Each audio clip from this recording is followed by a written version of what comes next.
The Congress of South African Trade Unions, Cosatu, has dismissed as false the long-standing assertion of a bloated public sector wage bill as workers look for the upcoming budget for relief. Finance Minister Enoch Godongwana will be looking to toe the line when he delivers the 2025 budget, but the workers want an expansion of the allocation towards the public service.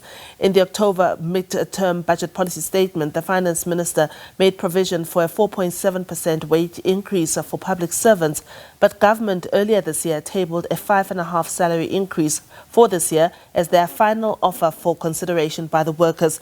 Cosatu's Matthew Park says the bill continues to fail in protecting workers against a tough economy. It's a myth that the public sector is bloated or the public service wage bill is out of control. In 1994, we had 34 million South African citizens. We had about 1.2 million public servants. Today, the population has nearly doubled to 60 million South African citizens, and the public service headcount has remained at about 1.2 million with about 70,000 vacancies. In fact, what we are seeing is that a rising ratio of health workers to patients, of teachers to learners, of police officers to society. And that really makes it very difficult for public service to provide the goods the society depends upon.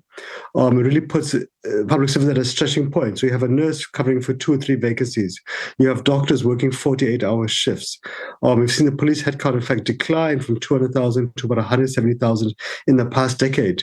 The myth that public service wage bills are out of control also is not based upon facts. In the budget documents, Treasury admits that, in fact, the wage bill has decreased from 35% of the budget, where it was stable for the last 15 years, and over the past 2 years, actually declined to 31% of the budget. So the wage bill is shrinking. The public service to customers or society ratio is growing.